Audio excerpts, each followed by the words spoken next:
I was the stalker for existing. In the same space as them. Nearby diners began to turn around, murmurs filling the air.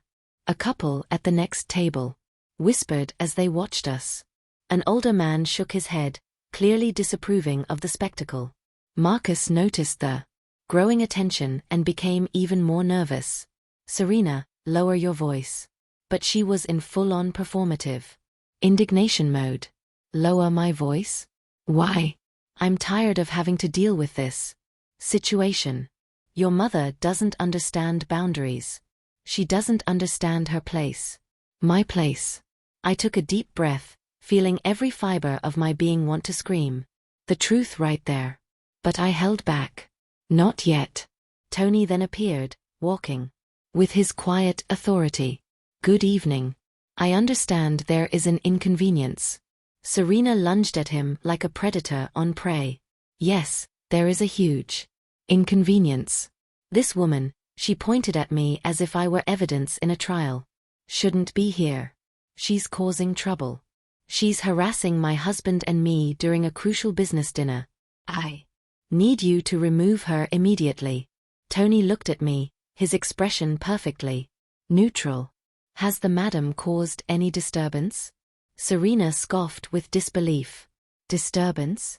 Her presence alone is the disturbance. Look at how she's dressed. This is a high-end restaurant. You have dress codes. You have standards. Tony consulted a tablet, pretending to check something. According to our records, the madam is a regular customer. She has dined here on multiple occasions without incident. That only infuriated Serena more. I don't care how many times she's been here. She probably pays with coupons or promotions. We are real customers. We spend real money here. The investors at the central table were now completely focused on the scene. One of them, a distinguished-looking man with silver hair, Mr. Arthur Davies, stood up and walked toward us. Marcus, is there a problem? His voice was deep, authoritative. Marcus quickly turned around, his fake smile instantly reappearing. No, Mr. Davies, just a minor family misunderstanding. It's being resolved. Mr. Davies observed me curiously. Then Marcus. Family? Serena rushed to intervene. It's Marcus's mother. She has issues you know, advanced age. Sometimes she gets confused and shows up in inappropriate places. We're trying to handle the situation discreetly. Issues, confusion due to age. She was painting me as senile in front of strangers. Mr. Davies frowned slightly. I understand. Family situations can be delicate. But his tone had changed. There was something in his expression that showed disapproval, not toward me but toward them. Tony intervened then, his voice polite but firm. Allow me to resolve this appropriately. If you will give me a moment, I will consult with my supervisor on the best course of action. Serena scoffed. Supervisor? Bring the owner if you have to. I want someone with real authority to handle this. The owner? She wanted to speak to the owner. The irony was so perfect, I almost felt like laughing. Tony nodded professionally. Of course. Allow me a moment. He walked away toward the administrative offices. Time seemed to stop. Serena returned to her table, talking animatedly with the investors, probably explaining the unfortunate situation with her troublesome mother-in-law. Marcus remained by my table for a moment longer. Mom. His voice was barely a whisper now, but loaded with something that sounded like despair. Why are you doing this? Why can't you just support me for once? For once. As if decades of unconditional support counted for nothing. Marcus, I finally said, my voice firmer than I felt. I'm staying. I'm going to finish my dinner, and you're going back to your investors and continuing your meeting. His jaw tightened. You are incredibly selfish. He turned and walked back to his table, leaving me with those words hanging in the air. Selfish.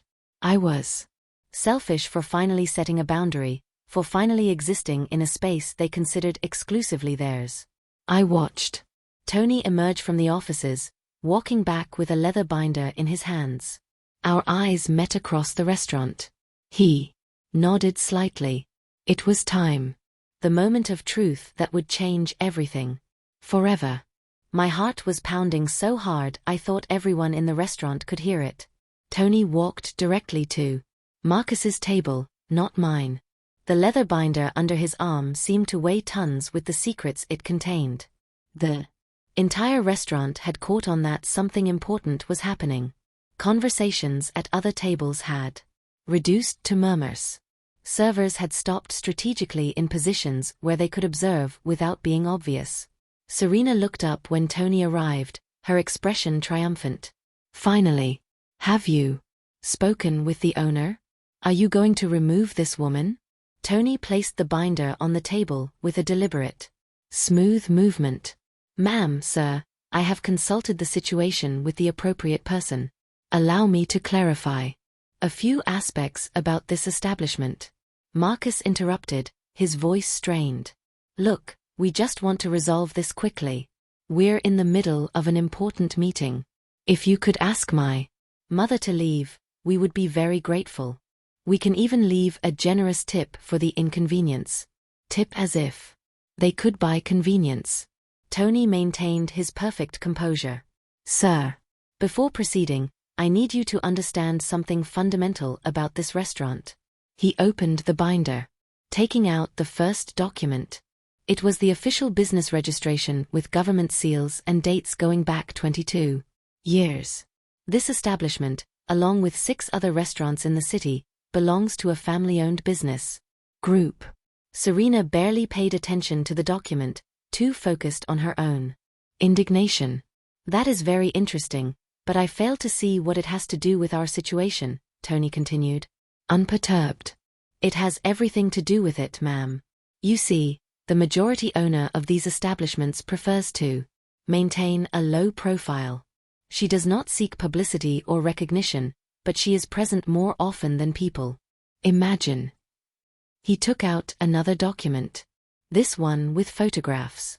Photos of Rob and me at the opening of the first location. Photos of both of us at awards ceremonies for the Culinary Association. Photos dating back decades. Mr. Davies leaned forward, squinting to see the images better.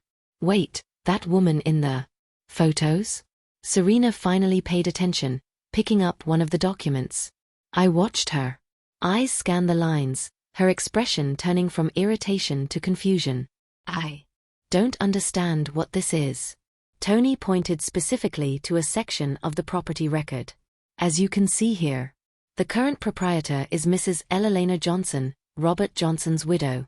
She inherited the entirety of the shares after her husband's passing 5 years ago. Since then, she has maintained and expanded operations with notable success. My full name on official documents that could not be refuted. Marcus had become completely motionless, his face gradually losing color.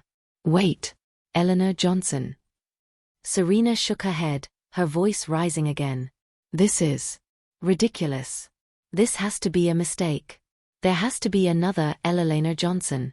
It's a common name. Tony pulled out more documents, property deeds, financial statements with my signature, Chamber of Commerce certifications, more recent photos of administrative meetings where I clearly appeared. There is no mistake, ma'am. And to eliminate any doubt, he turned toward me, his posture changing to one of absolute respect.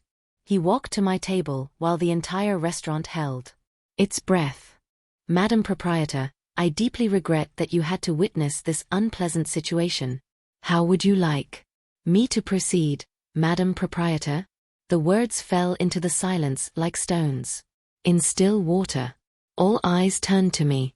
I felt the weight of dozens of gazes, but the only ones that mattered were my son's. Marcus was standing now, his chair pushed back, his mouth open in absolute shock. Serena had pulled by 3 shades. The documents trembling in her hands. The investors exchanged knowing glances, clearly re-evaluating the entire situation. I stood up slowly, my legs firmer than I expected. My voice, when it finally came out, sounded calm. Calmer than I had felt in years. Tony, thank you for handling this with such professionalism. I walked toward the central table, each step feeling like miles. Marcus instinctively backed away when I approached, as if I were a dangerous stranger instead of his mother. Mom, I didn't know. His voice broke off mid-sentence. Serena found her voice first, though it came out as a shriek. This can't be real. You can't be the owner. You live in that awful house. You drive that old car. You dress like she didn't finish the sentence, but she didn't need to. Like a poor person, like someone insignificant, like someone who doesn't need to impress anyone. I completed it for her. Like someone who built something real instead of a facade of appearances. Mr. Davies cleared his throat, his expression now clearly uncomfortable. Mrs. Johnson, allow me to formally introduce myself. I am Arthur Davies of Davies Capital Investments. I must say I am familiar with your reputation in the industry. Your restaurants are legendary for their quality and exceptional management. He stood up, offering me his hand with genuine respect. I shook it, noting how Serena watched the exchange with growing horror. Another investor, an elegant, middle-aged woman named Iris Chen, also stood up. Iris Chen from the Crestwood Investment Fund. Mrs. Johnson, it's an honor. I've been trying to secure a meeting with you for months. Your operating numbers are impressive. Marcus had backed up until he hit his chair, gripping the back of it as if it were the only thing holding him upright. I don't understand why you never told me. Why did you let me think? His voice was barely a broken whisper. I looked him directly in the eyes for the first time in months, truly seeing him. Why did I let you think I was poor? Because I wanted to see if you loved me without money. I wanted to know if your mother was worth anything to you beyond what I could give you.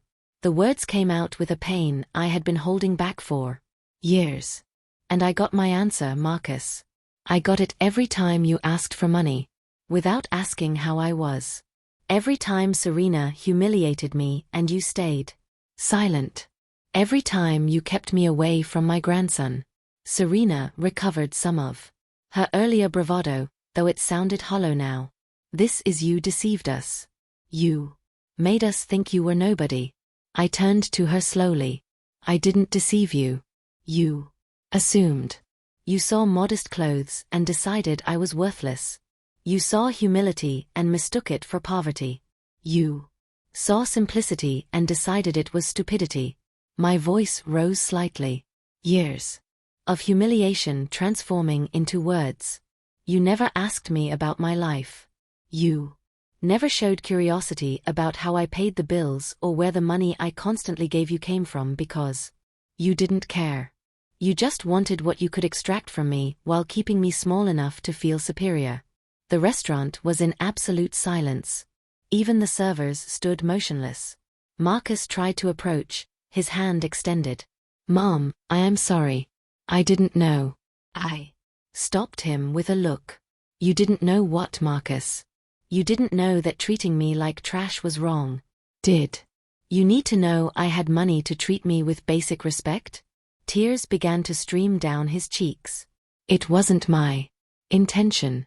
Serena interrupted him, her voice now desperate. Eleanor, can we explain? There have been misunderstandings. Stress. Financial pressures have made us act in ways. Her voice trailed off as I looked at her. Financial pressures. I pulled out my phone, opening the reports from my investigator. Are you referring to the $200,000 in debt? The insurance fraud with the jewelry using photos of Elias to defraud charitable donations? I watched the color completely drain from her face. The investors had gotten up now, clearly wanting to distance themselves from the situation. Mr. Davies picked up his briefcase. I believe this is not an appropriate conversation for us, Marcus. I think our potential partnership needs to be reconsidered. The other investors murmured agreements, beginning to withdraw. Serena watched them leave, her dream of funding crumbling before her eyes. The investors left one by one, leaving Marcus and Serena alone at that table that was supposed to be their moment of triumph. The plates of expensive food remained untouched. The $300 bottle of champagne was warming in its ice bucket, bubbles lowering their fizz like my son's illusions. Serena slumped into her chair, her emerald green dress, which had seemed a symbol of success moments ago, now looked like a cheap costume. Marcus was still standing, his hands trembling as he tried to process what had just happened. The entire restaurant watched. Some diners with pity, others with satisfaction at the drama unfolding before them. I remained there, feeling the weight of 66 years of life condensed into this unique moment. Mom. Marcus finally found his voice, though it came out as a broken croak. Please, can we fix this? I can explain everything. I took a step toward him, keeping enough distance to see his full face. Explain what exactly? Explain why 3 weeks ago you tried to kick me out of this very restaurant. Explain why you've kept me away from my grandson for 2 years. Explain why every time you looked at me, you saw shame instead of pride. Each question was a precise thrust aimed at the heart of years of accumulated pain. Marcus shook his head, tears running freely down his cheeks now. I love you, Mom. You're my mother. You've always been important to me. I felt my own throat tighten with emotion, but I pushed it down. I had cried enough in private. Now was the time for truths. Don't confuse needing me with loving me, Marcus. You needed me as a source of money.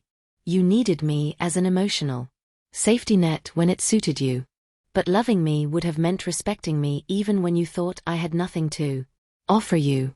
I pointed at Serena, who was now weeping silently, her makeup running down her cheeks. She showed you who to be, and you chose to become that person. You chose superficial values over real ones. You chose appearances over substance. And the most painful thing is that you chose her approval over your mother's love. Serena looked up, her voice coming out between sobs. I'm sorry, Eleanor.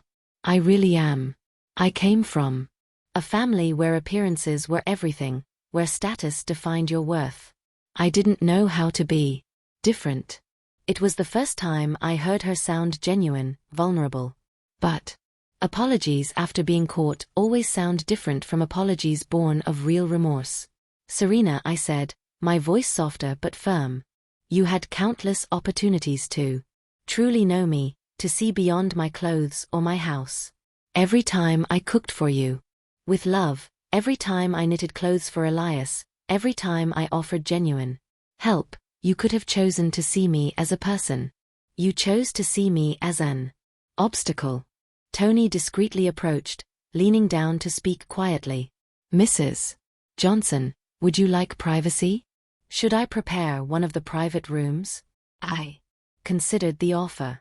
Part of me wanted to end this away from curious eyes, but another part, the part that had been humiliated publicly so many times, needed this to be public too. No, Tony. Thank you. This needs to end here where it began. He nodded with understanding, backing away, but remaining nearby in case I needed him. Marcus took a step toward me, his arms extended as if wanting to hug me. Mom, please give me another chance. I can change. We will be different. Serena and I can learn. Just don't abandon us. Don't abandon them. The irony was crushing. Marcus, you abandoned me first years ago when you decided I didn't fit into the life you wanted to project. I took a deep breath, feeling the next words about to change our relationship forever. I came tonight not to humiliate you. I came because you needed to face real consequences. You needed to understand that actions have weight, that you can't treat people as disposable and expect them to always be available when you finally need them. I pulled an envelope from my handbag, one I had prepared days ago with my lawyer. I placed it on the table in front of Marcus. What is this? He asked, his voice trembling. It's a letter from my attorney. It explains how I've restructured my will. And my assets. I saw his eyes widen with panic. Mom, no. I interrupted him, raising my hand. Listen to me completely before speaking. Your inheritance now consists of this house where you grew up and $10,000 in cash. The rest of my properties, restaurants, and investments will go into a trust that will benefit my loyal employees, charitable organizations that feed those in need, and an educational fund for Elias, which he will receive when he turns 25, administered by independent third parties. Marcus took the envelope with trembling hands, pulling out the documents. Serena read over his shoulder, her face passing from shock to absolute despair. You can't do this, Eleanor, she whispered. We're your family. Elias is your grandson. My heart broke a little more, but I kept my voice firm. Precisely because Elias is my grandson, I made these provisions. He will have access to education, opportunities, and financial security when he's an adult. But he will receive it without you being able to touch or manipulate it. And he will learn hopefully that money comes with responsibility and respect for others. Marcus dropped the papers on the table, covering his face with his hands. His sobs were deep, wrenching. A maternal part of me wanted to comfort him, to hug him like when he was a child having nightmares. But he wasn't a child anymore. He was a man who had made deliberate choices for years. This does not mean I am cutting you completely out of my life. I continued, feeling my own tears threatening to fall. But it does mean our relationship needs to be rebuilt from scratch with honesty, with mutual respect, without financial transactions involved. I looked directly at Serena, and it means that if you want me to be a part of Elias's life, it will be under very different terms. Not as the embarrassing grandmother you keep hidden, but as a real part of his life, or nothing at all. Serena opened her mouth to respond. But nothing came out. Marcus lifted his face, red and swollen from crying. What do we have to do? Tell me what to do to fix this. It was the wrong question. It's not about doing something to get my money back, Marcus. It's about doing something because you genuinely want to be a better person. Because you care how your actions affect others. Because you want your son to grow up seeing real values instead of hypocrisy. I crouched down slightly to meet his eyes. When your father died, I lost my life partner, but I thought I at least had my son. Discovering that I was only valuable to you when you thought you could get something from me was worse than any widowhood. My voice finally broke on that last word. Hot tears rolled down my cheeks. It hurt every day, every slight, every time Serena insulted me and you said nothing. Every photo of Elias on social media, knowing I couldn't be there. Marcus reached out his hand to me. And this time, I didn't reject it. I took it, feeling his cold, trembling fingers. I am so sorry, Mom. I am more sorry than words can express. I squeezed his hand briefly, then let go. I know, and maybe one day that I'm sorry will be enough to rebuild something real between us. But today is not that day. I straightened up, wiping my tears with dignity. Tony instantly appeared at my side, offering me a clean handkerchief. I took it gratefully, wiping my face. The restaurant remained in a sullen silence. Everyone present had witnessed an intimate and devastating moment. I turned to the diners, my voice clear. I apologize for the spectacle. Please continue with your dinners. Champagne is on the house tonight, courtesy of the management. A slow applause started at a table in the back, then spread. It wasn't the joyful kind of celebratory applause. It was something deeper, more respectful. It was recognition. It was solidarity. It was people who had seen an injustice corrected, pain named and dignity reclaimed. I walked toward the exit with my head held high, Tony escorting me. Behind me, I heard Marcus call out one last time. Mom, wait. I stopped but didn't fully turn around. I'm going to change. I promise. My voice came out soft but firm. Don't do it for me, Marcus. Do it for you. Do it for Elias. Do it because it's the right thing to do. And then I left the restaurant, stepping out into the cold night, feeling that something heavy had finally been released from my chest. The night was cold and clear when I left the restaurant. The stars shone with a clarity I hadn't noticed in years. Brenda was waiting for me in the parking lot, leaning against her car. When she saw me, she ran to me and hugged me. Without a word, I let her hold me, finally allowing myself to collapse now that I was away from all those gazes. I cried on her shoulder, not only from the pain of what I had just done, but also from the relief. The relief of finally having spoken the truth, of having set boundaries, of having stopped swallowing my own dignity to maintain a false peace. You did it, Brenda murmured into my ear. I'm so proud of you. We stayed like that for several minutes, until my tears dried and my breathing calmed. I drove home in silence, Brenda following in her car to make sure I arrived safely. My small house greeted me with its comforting familiarity. The walls Marcus had despised, the furniture Serena had deemed shameful. Everything looked different now, not better or worse, just different, as if I had recovered something I had lost without realizing it. I made myself a cup of tea and sat on my old sofa, the same one where Rob used to read the newspaper on Sundays. Brenda sat next to me, patiently waiting for me to speak. Do you think I was too hard? I finally asked. She shook her head firmly. You were fair. There's a huge difference between being hard and simply refusing to enable abuse. The following days were strange. My phone rang constantly. Marcus called several times a day, leaving long voicemails apologizing, explaining, pleading. Serena also called, her tone oscillating between genuine remorse and veiled desperation. I didn't answer any calls for the first week. I needed silence. I needed to process decades of pain that I had been pushing down. Tony kept me informed about the restaurant. Apparently, the story had leaked among the city's business circles. Some local media outlets had tried to contact me for interviews. I declined them all. This was not a story for public consumption. It was my life, my family, my private pain. 2 weeks after that night, I received a letter, not a text message or an email, but a handwritten letter on good paper. It was from Marcus. I opened it with trembling hands, reading words that seemed to come from a deeper place than anything he had told me in years.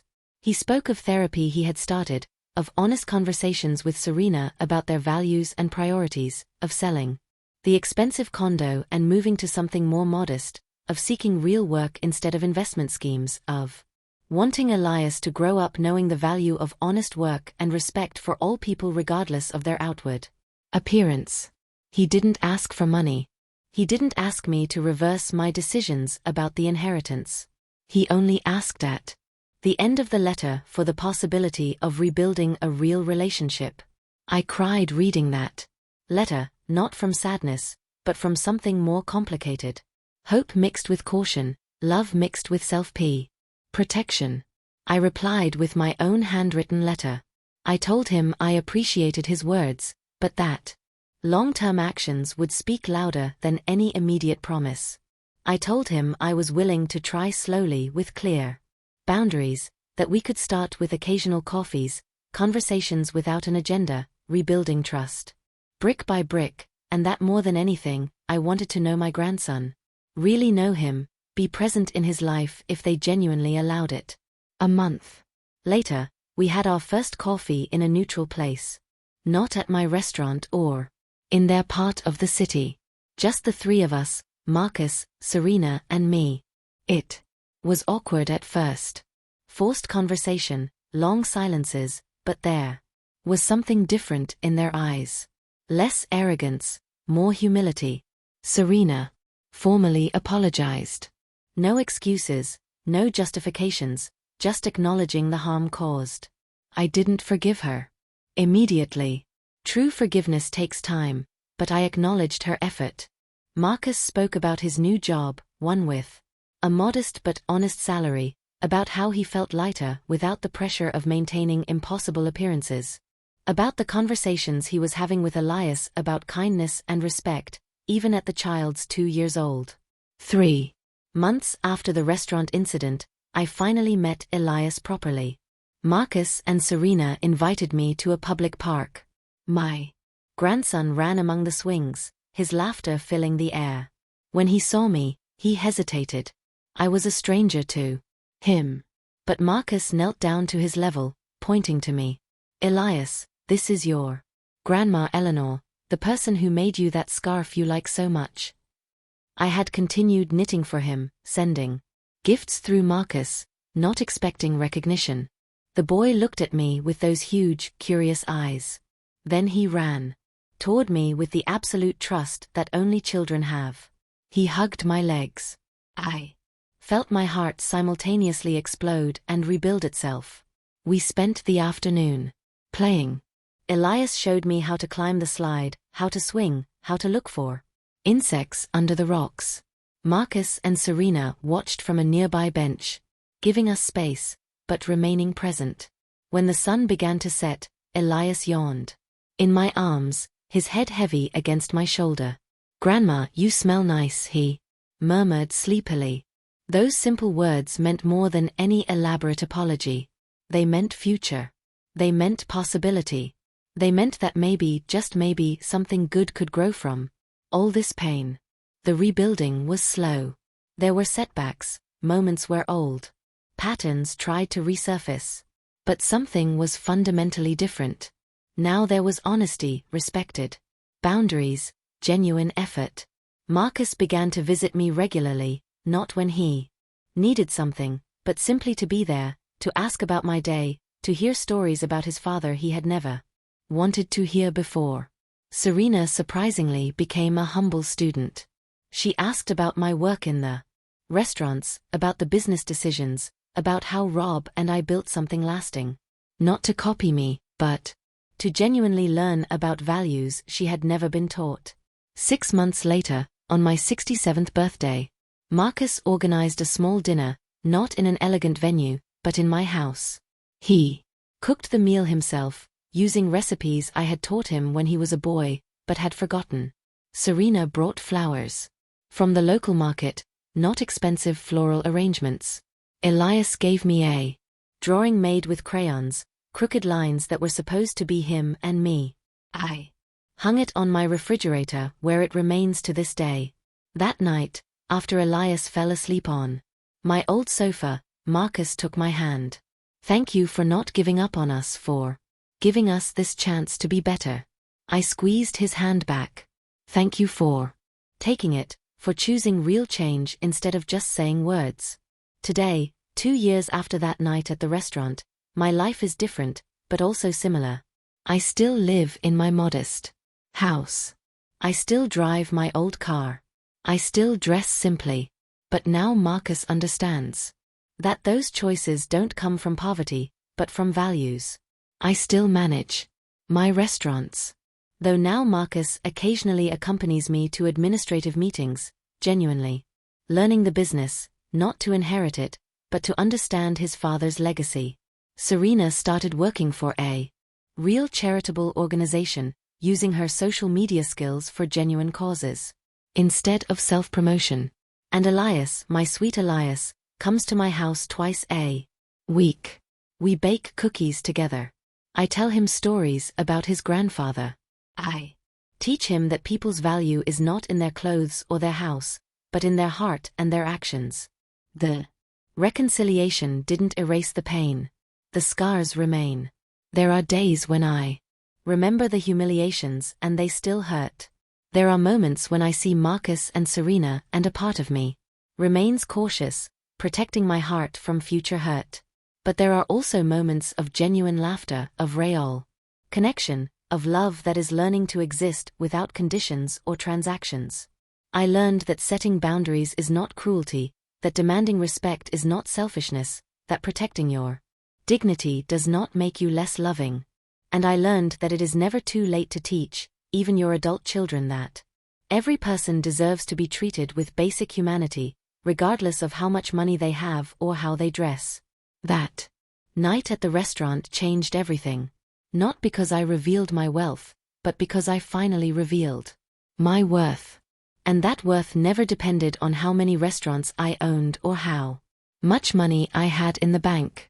It depended on my humanity, my dignity, my right to be respected simply for existing.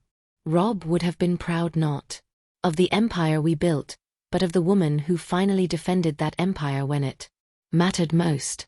Today, I dine at that same restaurant regularly, sometimes alone enjoying the peace, sometimes with Brenda celebrating our unbreakable friendship, and sometimes with Marcus, Serena, and Elias building new memories on the ashes of the old ones.